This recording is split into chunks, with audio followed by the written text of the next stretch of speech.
بسم اللہ الرحمن الرحیم۔ السلام علیکم ورحمۃ اللہ وبرکاتہ۔ بسم اللہ الرحمن الرحیم۔ عزیز طلباء اکرام، ایم اے اسلامیات کے مضمون اسلام اور جدید معاشی افکار و تحریکات کا آج ہمارا سبق نمبر 46 ہے، جس کا عنوان ہے سرمایہ اور اس کی اقسام۔ تو نیا سبق شروع کرنے سے پہلے ہم گزشتہ سبق کا خلاصہ دیکھتے ہیں۔ پچھلے سبق میں ہم نے صرف دولت میں حلال اور حرام ذرائع پر گفتگو کی تھی۔ پیدائش دولت میں حلال اور حرام کا کیا کردار تھا، تقسیم دولت میں حلال اور حرام کا کیا کردار تھا، ایسے ہی انتقال دولت میں حلال اور حرام کا کیا کردار تھا۔ یہ ساری تفصیلات ہم پچھلے سبق میں بیان کر چکے ہیں۔ تو آج کے اس سبق میں انشاءاللہ ہم سب سے پہلے سرمایہ کا مفہوم بیان کریں گے، اور پھر اس کے بعد ہم سرمایہ کی اقسام کی وضاحت کریں گے۔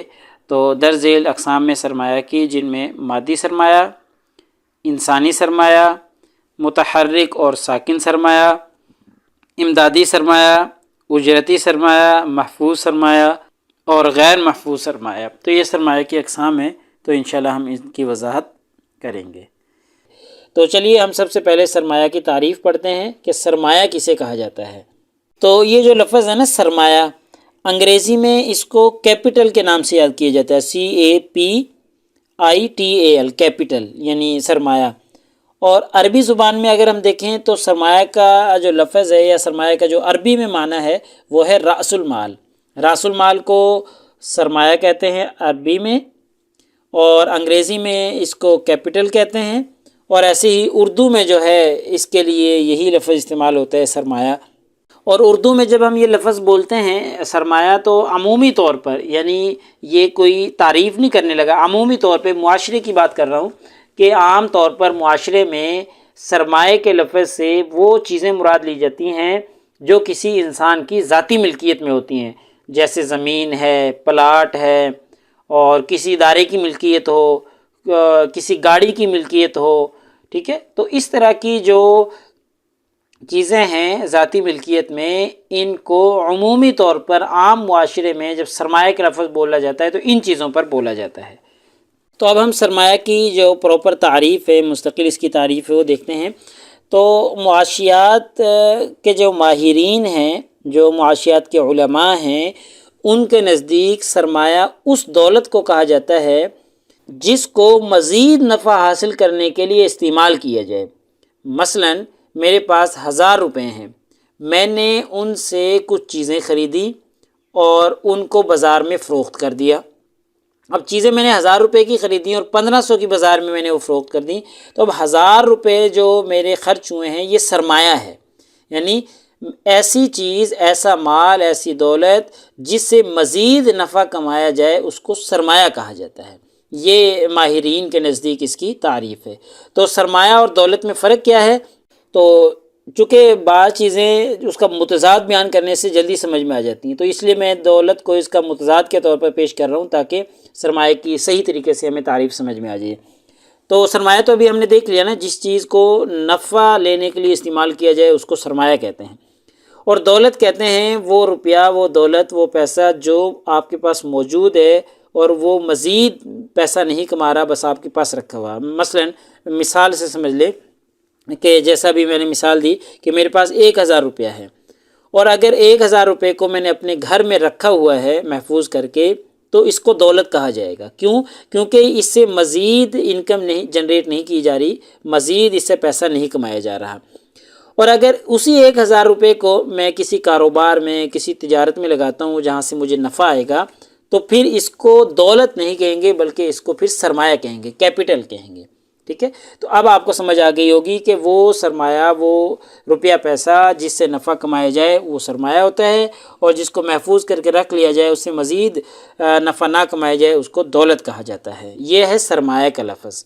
تو اب جب کہ ہمیں سرمایہ کا مفہوم آ گیا، سمجھ میں آ گیا، وضاحت ہوگی، تو اب ہم سرمایہ کی اقسام دیکھتے ہیں۔ تو سرمایہ کی پہلی قسم ہے مادی سرمایہ۔ مادی سرمایہ ایسی مادی اشیاء کو کہا جاتا ہے جو انسان کی اپنی بنائی ہوئی ہوتی ہیں، اپنی پیدا کردہ ہوتی ہیں، جیسے مشینیں ہیں انسان نے خود بنائی ہیں، انسان کی اپنی ایجاد ہیں، آلات ہیں، نئے نئے ٹولز، نئے نئے آلات، اوزار ہیں، کارخانے ہیں، نہریں ہیں، ڈیم اور ذرائع نقل و حمل، یہ سارے سرمایہ ہیں اور مادی سرمایہ ہیں، چونکہ یہ انسان کے اپنے پیدا کرتے ہیں۔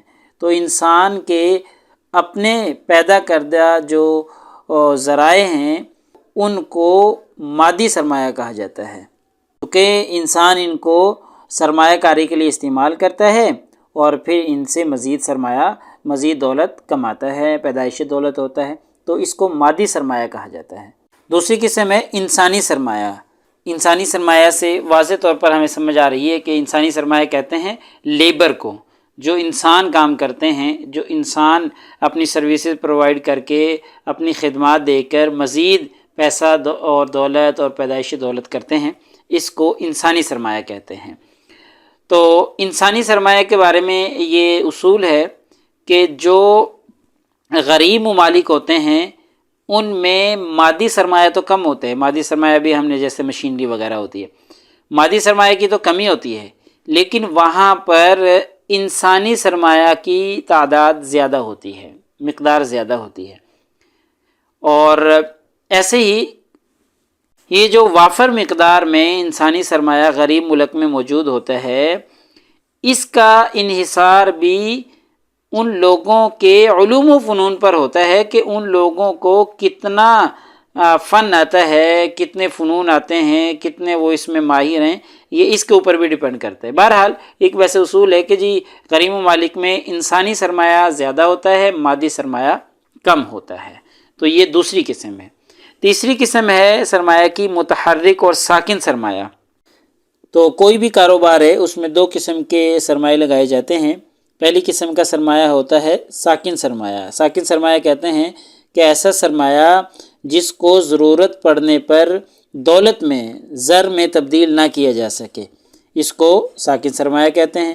اور دوسری قسم کا سرمایہ ہوتا ہے متحرک سرمایہ، کہ ایسا سرمایہ کہ جس کو ضرورت پڑنے پر زر میں، مال و دولت میں تبدیل کیا جا سکے، تو یہ ہوتا ہے متحرک اور ساکن سرمایہ۔ چوتھی قسم ہے سرمایہ کی امدادی سرمایہ۔ تو ایسی تمام چیزیں جو عملی پیداوار میں مدد کریں ان کو امدادی سرمایہ کہتے ہیں، جیسے مشینی آلات وغیرہ اس کی مثالیں ہیں کہ امداد کرتے ہیں نا، مدد کرتے ہیں۔ ایسا سرمایہ جو مزید پیداوار میں مدد کرے اس کو امدادی سرمایہ کہتے ہیں۔ پانچویں قسم ہے اجرتی سرمایہ۔ اجرتی سرمایہ سے مراد وہ سرمایہ ہے جو بطور اجرت کے عاملین کو دیا جاتا ہے، وہ لوگ جو پیدائش دولت میں عمل کر رہے ہیں، کام کر رہے ہیں، محنت کر رہے ہیں، تو اس محنت، اس کام، اس عمل کے بدلے میں ان کو جو اجرت دی جائے گی اس کو اجرتی سرمایہ کہا جاتا ہے۔ یعنی مزدور کی جو مزدوری ہے آپ یوں سمجھ لیں، اس کو اجرتی سرمایہ کہا جاتا ہے۔ ایک اور قسم ہے محفوظ سرمایہ۔ تو کوئی بھی بینک ہے وہ اپنے گاہکوں کو دو قسم کے قرضے جاری کرتا ہے، ان میں سے ایک محفوظ سرمایہ ہوتا ہے اور ایک غیر محفوظ ہوتا ہے۔ اب محفوظ کون سا ہے اور غیر محفوظ کون سا ہے؟ محفوظ سرمایہ جو ہے اس سے مراد وہ سرمایہ ہوتا ہے، وہ قرض ہوتا ہے جو بینک اپنے گاہک، اپنے کسٹمر کو دیتا ہے، لیکن دینے سے پہلے ضمانت لیتا ہے۔ مثلا ضمانت کے طور پر جائیداد کے کاغذات لے لیے یا زیورات لے لیے یا کوئی بھی ایسی چیز ضمانت کے طور پر لے لی، پھر بینک جو ہے اپنے گاہک کو قرضہ دیتا ہے، تو اس کا نام ہوتا ہے محفوظ سرمایہ۔ چونکہ یہ محفوظ ہو گیا نا، اس کے بدلے میں بینک کو جائیداد یا زیور وغیرہ مل گئے۔ ایک غیر محفوظ سرمایہ ہوتا ہے، اور غیر محفوظ سرمایہ جو ہے اس سے مراد وہ سرمایہ ہے جو بینک بغیر کسی ضمانت کے دے دیتا ہے اور پھر گاہک اس کو کسی کاروبار میں لگاتا ہے جہاں سے ممکن ہے نفع ہو جائے اور ممکن ہے نقصان بھی ہو جائے، یعنی دونوں قسم کے اندیشے موجود ہوتے ہیں، تو اس کو غیر محفوظ سرمایہ کہا جاتا ہے۔ تو یہ کچھ سرمایہ کی اقسام تھی جن پر ہم نے گفتگو کی ہے۔ تو لہٰذا ہمارے آج کے اس سبق کا خلاصہ یہ نکلا کہ آج کے اس سبق میں ہم نے سب سے پہلے سرمایہ کا مفہوم پڑھا اور پھر ہم نے سرمایہ کی اقسام کی وضاحت کی۔ سرمایہ کی اقسام میں ہم نے مادی سرمایہ دیکھا، انسانی سرمایہ کہ انسان کی جو محنت ہے، لیبر جو ہے، ایسی متحرک اور ساکن سرمایہ کی ہم نے وضاحت کی، امدادی سرمایہ کی وضاحت کی، یعنی وہ چیزیں جو مدد کرتی ہیں پیداوار میں، ان کو امدادی سرمایہ۔ اجرتی سرمایہ یعنی لیبر جو ہوتی ہے، مزدوری جو ہے مزدور کی، اس کو اجرتی سرمایہ کہا جائے گا۔ ایسے ہی محفوظ سرمایہ کہ جو بینک ضمانت کے طور پر قرض دیتا ہے وہ محفوظ سرمایہ ہوتا ہے، جو بغیر کسی ضمانت کے دے دیتا ہے اس کو غیر محفوظ سرمایہ کہا جاتا ہے۔ تو پیپر میں پوچھے جانے والے سوالات سے متعلق اگر ہم گفتگو کریں تو ایک سوال یہی ہے کہ جی سرمایہ اور اس کی اقسام بیان کریں۔ تو سرمایہ کی تعریف ہم نے بالتفصیل دیکھ لی ہے اور اس کی اقسام کی وضاحت بھی ہم نے مختصراً کر دی ہے۔ تو اگلے سبق نمبر 47 میں انشاءاللہ ہم اسی ترتیب سے آگے چلیں گے اور اجارہ داری کے حوالے سے گفتگو کریں گے، یعنی اگلا ہمارا عنوان اجارہ داری ہوگا۔ جزاکم اللہ خیر۔ السلام علیکم ورحمۃ اللہ وبرکاتہ۔ اللہ پاک آپ سب لوگوں کا حامی و ناصر ہو۔ اگلے سبق تک اجازت چاہتا ہوں۔ اللہ تعالیٰ آپ سب لوگوں کو کامیابیاں اور ترقی نصیب فرمائے۔